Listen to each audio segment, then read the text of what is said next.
이 더운 날, 옛날 어떤 분이 진정으로 시원한 바람이 어디 있느냐고 묻습니다. 어떤 사람이 물으니까 이분이 뭐라고 하냐면 세상에 가장 맑고 시원한 바람은 어디에 있느냐고 한다면 청량풍, 부재선, 부재수, 부재공, 지재심이라 이런 말을 합니다. 맑고 시원한 그 바람은 부채에 있는 것도 아니고 부채를 움직이는 이 손에 있는 것도 아니고 저 허공에 있는 것도 아니다. 지재심, 다만 네 마음속에 있다 그랬습니다.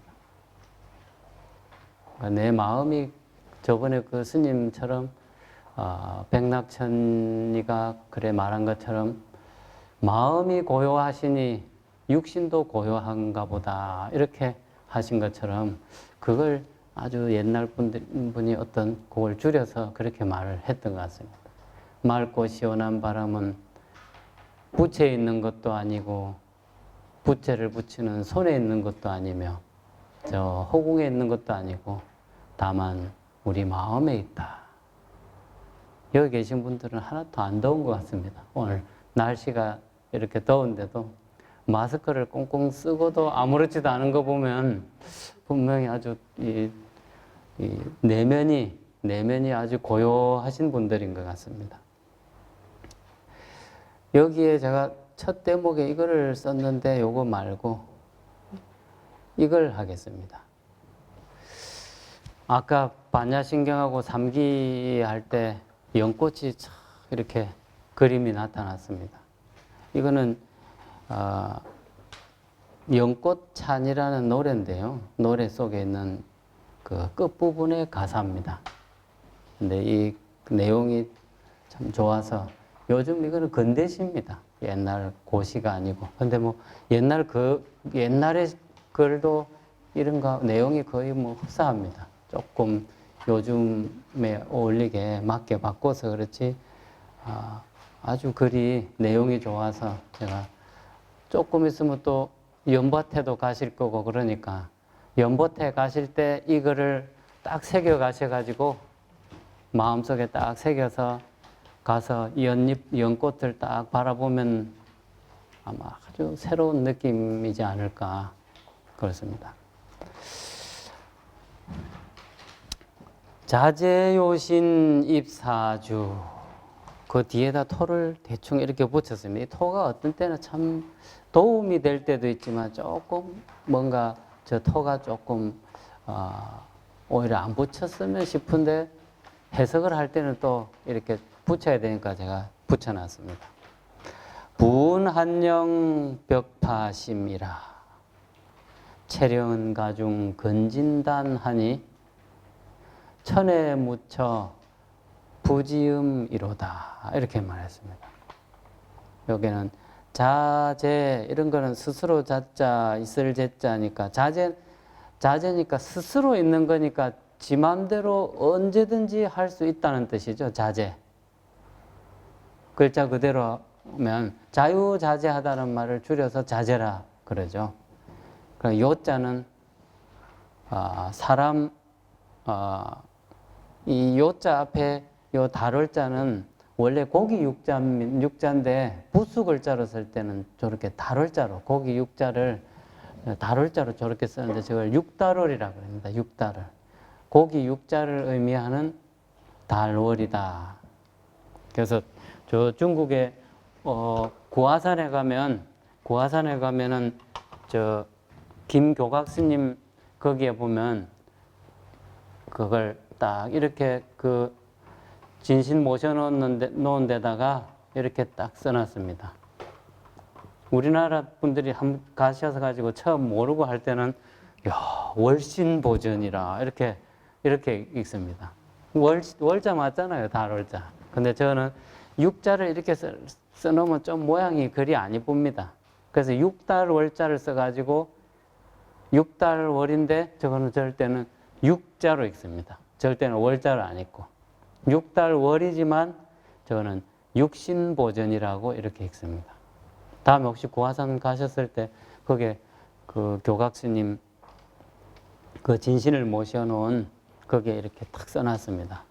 거기에 가셔가지고 누가 월신보전 글 참 잘 썼다 이러거들랑 월신이 아니고 절대 육신보전이라고 이렇게 읽어야 된다고 말씀을 해 주십시오.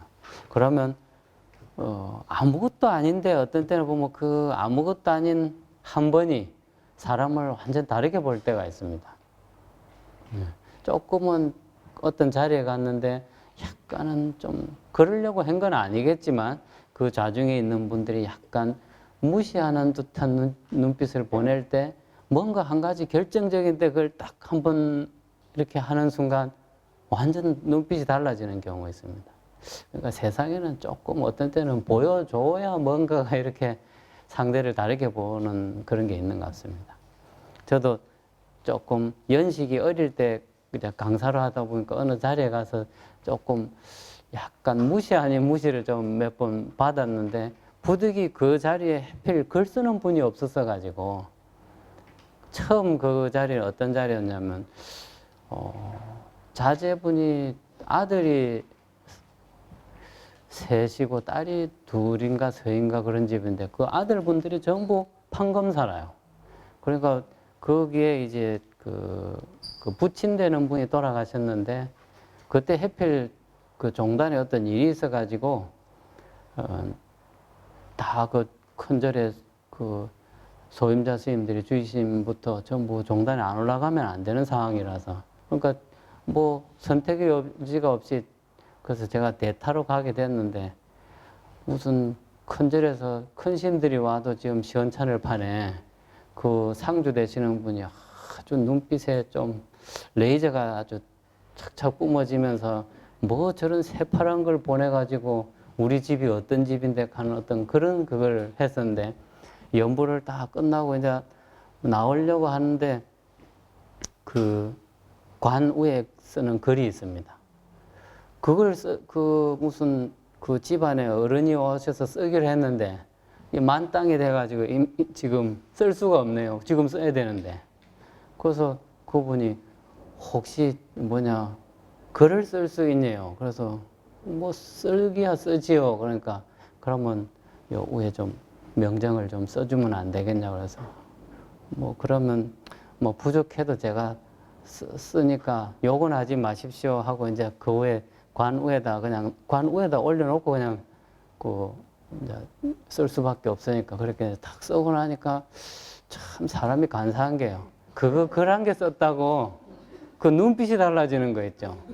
아주 레이저가 착착 뿜어져 나오지만 갑자기 보살 화연의 눈빛이 탁 되면서 참 세상에는 참 아무것도 아니지만 이래 뭔가 보여지는 이것이 때로는 참 이렇게 간사스러운 참 마음을 갖게 하는가 보다 하는 걸 느꼈었습니다. 요는 허리 요자입니다.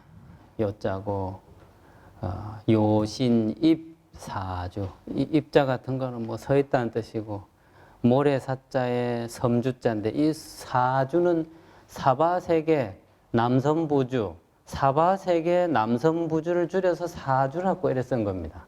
사바세계 모래사자 그러니까 저 밑에 원래 사바세계는 모래사자 밑에 그 계집여자가 붙는 글자인데 안 써도 상관없습니다. 어차피 음만 가지고 빌는 거기 때문에 사바세계 남선부주 그러니까 사바세계 인간이 인욕을 하는 그것 중에서도 또 남선부주 우리 이 지구가 남선부주예요. 이 지구 땅덩어리가 우리가 뭐 사바세계 남선부주 할 때 저 미국이라고 남선부주 아닌 거 아닙니다. 예. 그러니까 똑같습니다. 미국이 됐든 저 태평양 한가운데가 됐든 히말라야 산 꼭대기가 됐든 전부 사바세계 남선부주예요. 예. 부운한영 뜰부자 구름운자 한갈 한자에 빛일 영자입니다. 이게 벽파심 푸른 파도가 일렁이는 곳. 이 벽파심이란 말은 가운데란 뜻입니다.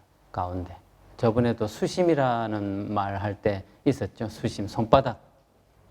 손 가운데가 아니고 그냥 손바닥입니다. 바다가 가운데라고 바다고 바다 끝이라고 해변이라고 바다 아닌 게 아니거든요. 그냥 바다 그 자체를 말합니다. 중심이라면 그러면 심중이라면 마음 한가운데 글자상은 그렇지만은 마음은 가운데고 가고 어떤 아니고 바깥으로 가는 어떤 이런 그 기준이 없습니다. 푸를 벽자 파도 파자 마음 심자 그랬죠. 체련가중 근진단 이랬습니다. 이 채자는 캔다, 나무를 캔다는 뜻입니다. 나무를 캔다. 캘 채자고 연꽃연자는 말을 안 해도 다 저거는 심중년, 화중년이라 그러죠. 사바세계는 탐진치라고 하는 이것이 항상 이것이 자칫 마음을 방심하기만 하면 이것이 불꽃을 일으킵니다. 탐진치라고 하는 이것이 평소에는 그냥 고요한 듯 있다가 순간적으로 어떤 욕심을 내거나 진심을 내거나 어리석은 것도 너무 어리석어 버리다 보면 이것이 불꽃하고 똑같습니다. 자신을 너무 어리석어서 뭐 뜨거운지 찬지도 모르는 상태면은 그 역시 변별력이 떨어지기 때문에 결국에 그것도 불입니다. 그래서 삼독을 삼독화라 그러죠. 그래서 우리는 탐진치 삼독이라는 불꽃이 타오르는 그곳에서 물들지 않는 연꽃을 지켜가는 사람들 그런 거죠. 그래서 이 연꽃의 의미가 굉장히 중요합니다. 그래서 의미적으로 화중연생이라 그걸 어떻게 보면 깨달음이라는 것을 그렇게 이야기하기도 하지만 우리가 살아가고 있는 이 자체가 바로 불꽃 속에서 그 불꽃에 타버리지 않도록 자기 자신을 잘 일깨워가면서 그 탐진치라고 하는 그 불꽃을 사그러뜨리게 하는 것. 그래서 우리는 이 체련가, 연꽃 따는 노래, 그 제목은 그렇지만 연꽃을 갖고 가는 거죠. 연꽃을 딴다고 그랬지만 근진단, 그는 뿌리 근자, 티끌진자, 끈을 단자 그렇습니다. 여기서 근진이라는 말은 근이라는 말은 우리 주관적인 걸 근이라 그럽니다. 그러니까 안입이 설신을 육근이라고 하죠. 육근이라고 하는데 눈과 안입이 설신이가 바라보는 그 바깥의 대상들 색성향 미촉법 반야신경에 다 나오는 거죠. 안입이 설신이 색성향 미촉법 이게 안입이 설신은 육근이고 색성향 미촉법은 육진이죠. 그러니까 주관적인 거와 객관적인 거 이런 뜻입니다. 근은 주관적인 거, 내적인 거, 진은 외적인 거 이 말입니다. 색성향 미촉법은 다 바깥의 경계죠. 안입이 설신이는 내면의 우리 그 끈을 단자. 예. 저 복잡하게 실타래로 얽히고 얽힌 걸 도끼로 딱 잘라서 그냥 한꺼번에 그 끊어버린다는 의미로 도끼 근자를 저기다가 딱 붙여놨죠. 네. 천에 묻혀 부지음 하늘 천자에 가애자죠. 물가애자. 그러니까 천에라는 말은 저 하늘 끝 이런 의미입니다. 천에 하늘 끝.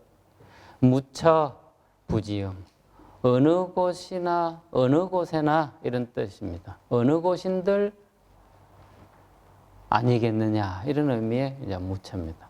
부지음. 부지음 이렇게 읽으면 안 됩니다. 천에 묻혀 부지음 이렇게 읽으면 안 됩니다. 천에 묻혀 부지음 이렇게 지음이 그 의미가 다른 거기 때문에 부지음이라면 알지 못하는 소리 이런 의미가 되어 보니까 부지음 천에 묻혀 부지음 자재요신 입사주하고 온몸이 허리몸이 되어서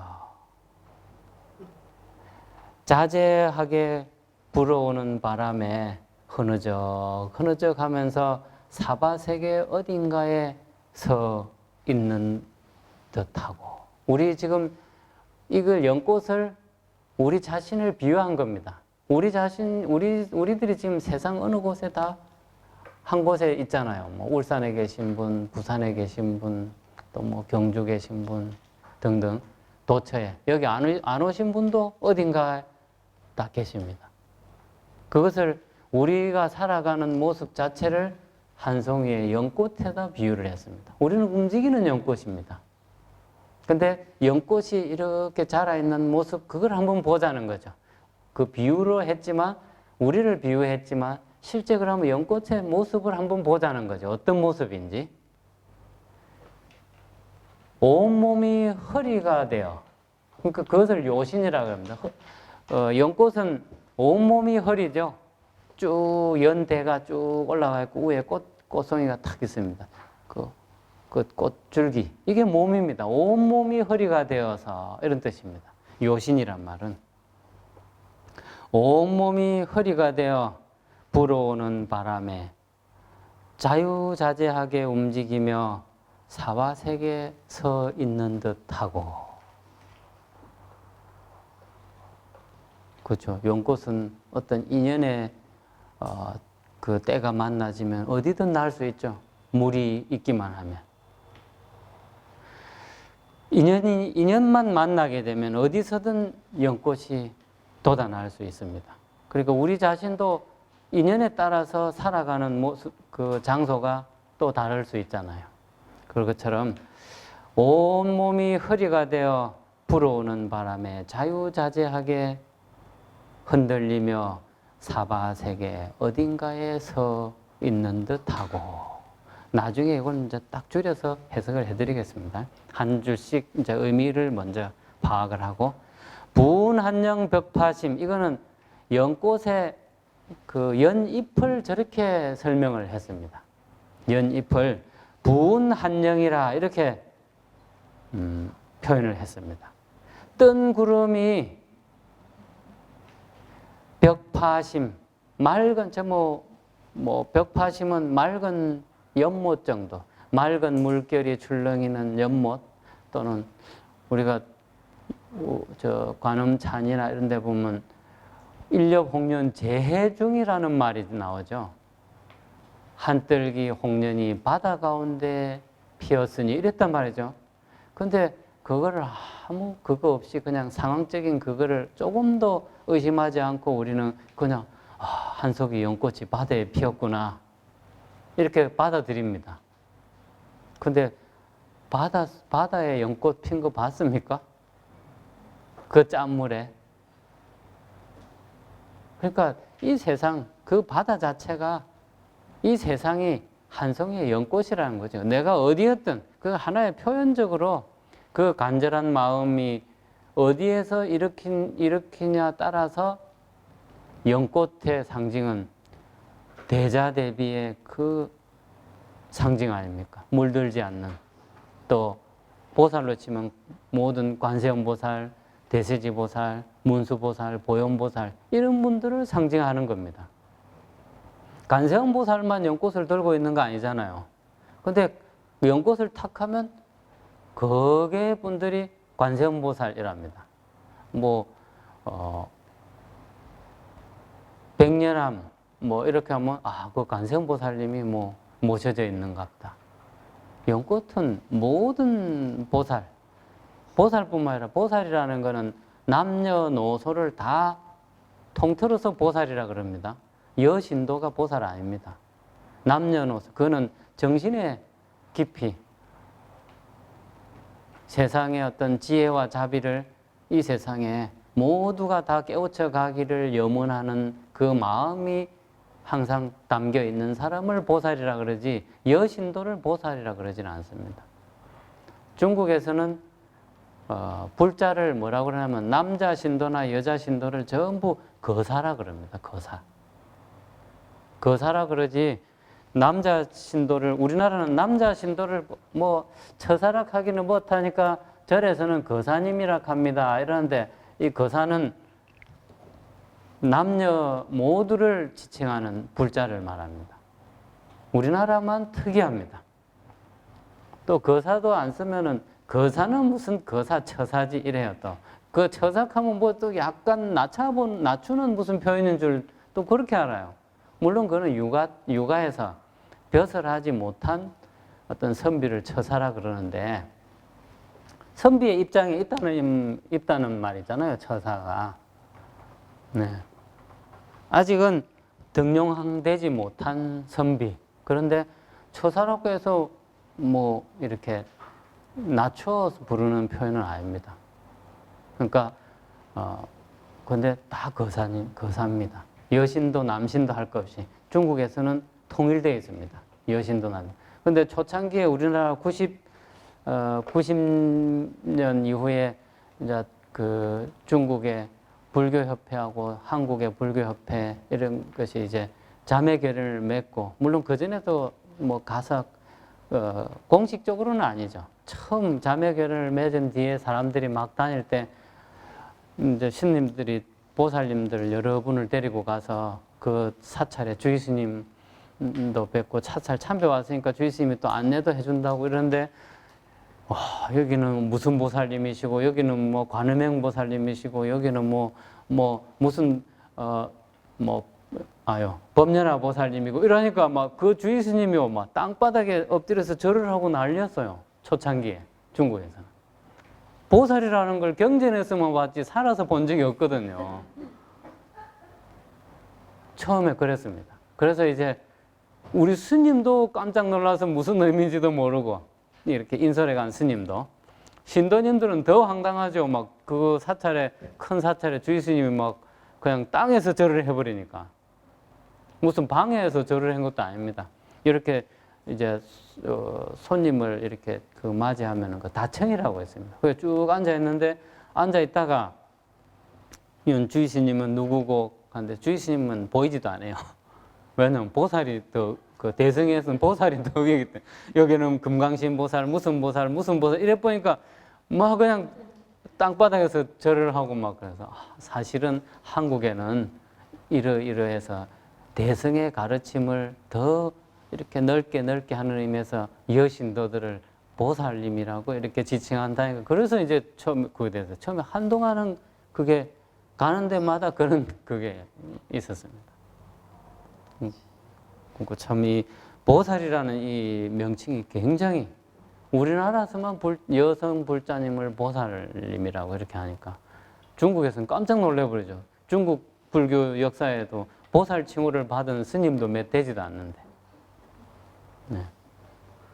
거사라 그럽니다. 이 덕을 갖추고 덕과 지혜를 그리고 나름 그 삶의 어떤 그 뭐 물질적인 거 또는 그분의 덕 이런 거 그런 것을 갖춘 분을 거사라 그럽니다. 그래서 그걸 갖추어 가는 분 이런 거죠. 이제 불가에서는 복덕과 지혜를 고르게 갖추어 가려고 수행하는 분. 그래서 불자님들을 모두 남녀를 통틀어서 거사라고 그럽니다.